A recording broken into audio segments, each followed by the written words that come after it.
महाराज, गरीबी सबसे बड़ा अभिशाप है। गरीबी से बड़ा कोई अभिशाप नहीं है। मैं व्यास पीठ से प्रार्थना करता हूं, गोविंद, किसी को कुछ बनाना या मत बनाना, पर किसी को गरीब मत बनाना।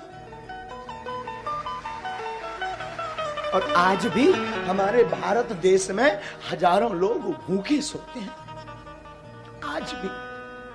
आज भी बेचारे भूखे सोते हैं। हमारे देश में आज भी भूखे सोते हैं। श्रीमान,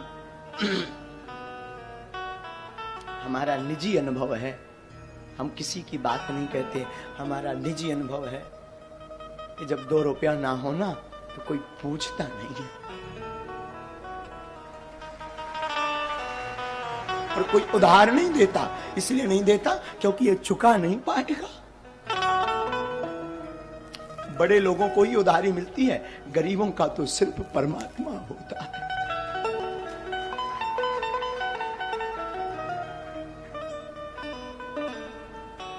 आचार्य महोदय, जब हम अपने गांव में रहा करते थे तो हम अपने गांव में भीख मांगते थे। 8 साल तक हमने भीख मांगी। और एक बार की घटना बहुत झंझोर थी, चूंकि पर वो रह नहीं पाते हम उसे कहे बिना। बचपन में हमारी अवस्था जब 9 साल की थी तो हमें वृंदावन जाना था पढ़ने के लिए।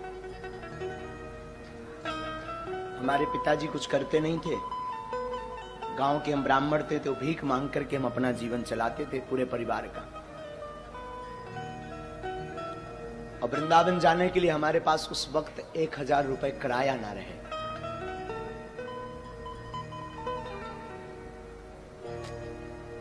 सच कहूं, लोग उस वक्त निमंत्रण कार्ड भी नहीं देते थे, क्योंकि ये आएगा तो फटे कपड़े पहनकर आएगा तो हमारी शोभा खराब हो जाएगी।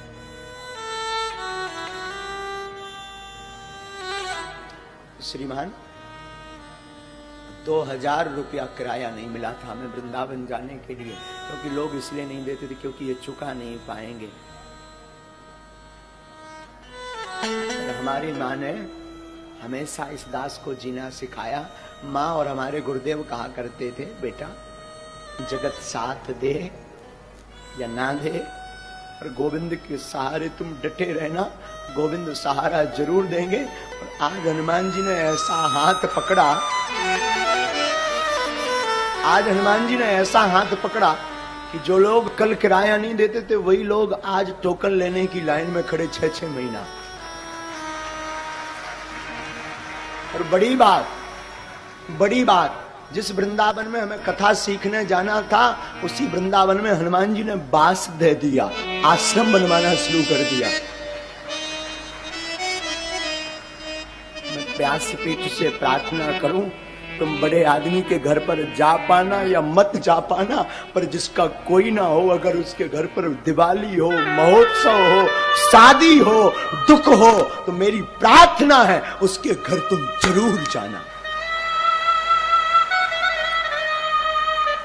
और आसपास उनकी सहायता जरूर करना जिनका कोई ना हो, क्योंकि बड़े आदमियों के तो हजारों रिश्ते होते हैं, 50 लोग सिंपैथी दिखाते हैं, भावनाएं अपनी प्रस्तुत करते हैं, पर गरीब के सामने ना कोई भावनाएं प्रस्तुत करता है ना भाव दिखाता है। गरीब के सामने तो सिर्फ गोविंद रहता है। पर तुम गोविंद बनने का नहीं सही, पर गोविंद का दास बनने का प्रयास करना,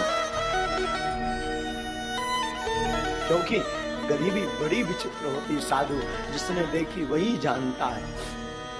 जब तक फटे न पाऊं बीमारी का जाने, पीर पर आए। वो अंधेरी रातें, वो अकेलापन, वो लोगों की अवहेलनाएं, बड़े लोगों का लड़का अनार कर दे तो वो बड़े हैं, छोटों का कर दे तो अपराध है,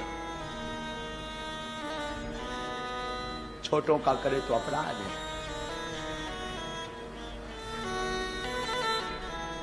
बड़े लोग फटे कपड़े पहने तो ये फैशन, गरीब पहने तो औकात। कि हमारे देश की दुर्दशा।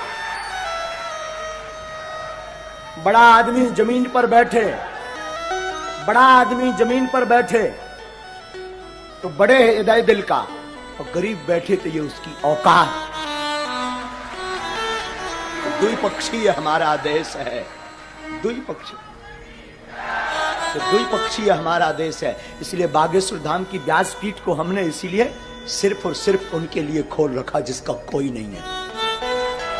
हम हमेशा बोलते हैं हमारे तन में जब तक प्राण रहेंगे, हमारे तन में, तब तक भागवत से या धाम बागेश्वर धाम पर दरबार जो लगता है उससे जो भी चढ़ोतरी आती है, हम कहते आपकी बेटियां आपको बोझ नहीं बनेगी, बेझिझक हमारे धाम आ जाना, पूरे विवाह का खर्चा बागेश्वर धाम लेगा। तो कोई सहारा दे या ना दे, तुम आ जाना बेझिझक। तुम्हारे हनुमान जी बाप का घर है बागेश्वर धाम, बेझिझक आना। इसलिए हमारी लोगों को भले ही बुरा लगता हमारा स्वभाव, कई लोगों को, इसलिए चाहे बड़ा आवे चाहे छोटा, लोगों को लगता हो, भगवान जाने, कई लोग बुरा भी मानते, चाहे बड़ा आवे चाहे छोटा, हमारी नजर में सब हनुमान जी के भगत हैं। हमें ना बड़ा है ना छोटा, क्योंकि ना दक्षिणा लेते हैं तो हमारे लिए ना कोई बड़ा है। जिसे दक्षिणा चाहिए हो, जिसे यश चाहिए हो, जिसे पद चाहिए हो, उसके लिए बड़ा छोटा। हमें तो एक ही पद चाहिए, एक ही दक्षिणा चाहिए, एक ही नाम चाहिए, वो हनुमान नाम रूपी चाहिए। फिर क्या मतलब बड़ा या छोटा।